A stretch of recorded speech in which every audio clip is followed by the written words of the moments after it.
उत्तर प्रदेश के आगरा में प्रदेश के मुख्य सचिव दुर्गा शंकर आगरा पहुंचे हैं। सर्किट हाउस में गार्ड ऑफ ऑनर भी दिया गया था। मुख्य सचिव पहुंचे ताजमहल मेट्रो स्टेशन देखने। मुख्य सचिव ने मेट्रो का सफर भी किया है। इस दौरान DM Agra Bhanuchand Goswami, MD UPMRC और आला अधिकारी मौजूद रहे हैं। मेट्रो में सफर के दौरान मुख्य सचिव दुर्गा शंकर मिश्रा ने अधिकारियों से ली अगले मेट्रो कॉरिडोर की बनने की जानकारी। सभी मेट्रो स्टेशन पर यात्री सुविधाओं और सुरक्षा का भी जायजा लिया है। के लिए कितना बड़ा एक खुशी की बात है कि आगरा हमारे देश का 21वां शहर बन रहा है जहां पे मेट्रो चालू हो गया है। इसको पिछले 6 तारीख को माननीय प्रधानमंत्री जी ने इसका उद्घाटन किया और यहां पर हमारे माननीय मुख्यमंत्री जी उपस्थित थे। तमाम सारे अन्य जनप्रतिनिधिगण थे और जिनके सामने आगरा शहर को ये बहुत बड़ा सौगात माननीय प्रधानमंत्री जी के द्वारा दिया गया। इसका शुभारंभ भी अगर आपको ख्याल होगा, उसमें मैं भारत सरकार का आवासन एवं शहरी कार्य मंत्रालय का सचिव हुआ करता था। दिसंबर 2020 में माननीय प्रधानमंत्री जी के द्वारा ही इसका जो शिलान्यास भी किया गया था। आगरा में कुल लगभग 30 किलोमीटर की 2 लाइन, एक लाइन ईस्ट ताज ईस्ट से लेकर के सिकंदरा तक और दूसरी लाइन आगरा कैंट से लेकर के कालिंदी कुंज तक, ये 2 लाइन बनाई जानी है।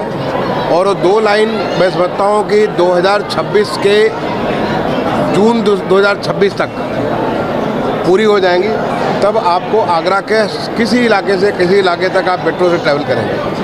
आपको मालूम है कि मेट्रो एक पंक्चुअल सर्विस होती है कि जो टाइम दिया है कि जिस समय आपको जहाँ से जाना वहाँ जा सकते हैं। बहुत ही आरामदायक सर्विस होती है।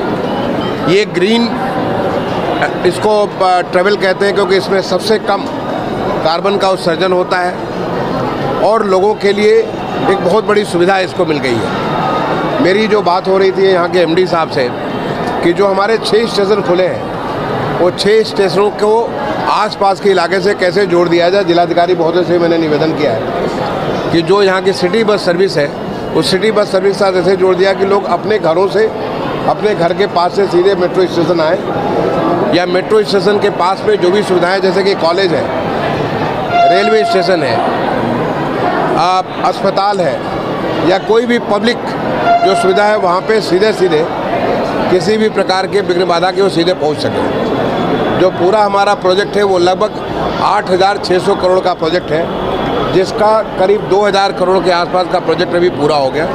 और सबसे ज़्यादा मैं उत्तर प्रदेश मेट्रो को इस बात के लिए बहुत बहुत बधाई दूंगा कि एक इन्होंने कीर्तिमान हासिल किया है। 2 साल से कम के अवधि में ऐसे 3 स्टेशनों का पूरा जो है अंडरग्राउंड, 4 स्टेशन को कवर किया, मेट्रो अंडरग्राउंड कवर किया, जो बहुत ही रिकॉर्ड टाइम इस काम को पूरा किया गया। आपको इसमें मेट्रो को शुरू करने के लिए बहुत किस्म की विघ्न बाधाएँ थी, आपको मालूम होगा। जैसे TTZ यहाँ पे माननीय सर्वोच्च न्यायालय की निगरानी में कोई भी काम होने के लिए बहुत सारी दिक्कतें थी, तो पहले तो उनके पास जाकर के उनका आदेश लिया गया। मॉन्यूमेंट अथॉरिटी की बहुत सारी बातें थी, उनके अथॉरिटी लिया गया। या हमारे इसका जो इन्वायरमेंटल क्लियरेंसेज है, तो हर प्रकार की जो आवश्यकता है उन सारी आवश्यकताओं की पूर्ति करते हुए, और अब इस प्रकार की कोई भी विघ्न बाधा नहीं है। मैं समझता हूँ कि अब पूरी बहुत तेज़ी के साथ ये काम पूरा होगा। और जिस रफ्तार के साथ अभी तक ये 6 किलोमीटर का जो सेक्शन पूरा हुआ है, और मुझे बताया गया कि आगरा वासियों में या आगरा के जो टूरिस्ट आ रहे हैं उनमें बहुत ही पॉपुलर भी है। स्टेशन इतने सुंदर बने हुए हैं। यहाँ पे आपको हमारा जो मेट्रो स्टेशन है वहाँ से सीधे ताज को भी आप चलते हुए देख सकते हैं, या स्टेशन से आप ताज का सेल्फी ले सकते हैं। तो ये जो इस प्रकार की सुविधा है उससे इसकी पॉपुलैरिटी बढ़ी है। और मैं समझता हूँ कि जो अगले 1 साल के भीतर जब ये हमारी पहली लाइन का RBS कॉलेज तक पहुंचेगा, जो मेजर बड़े सारे स्टेशन हैं उनको पकड़ लेगा।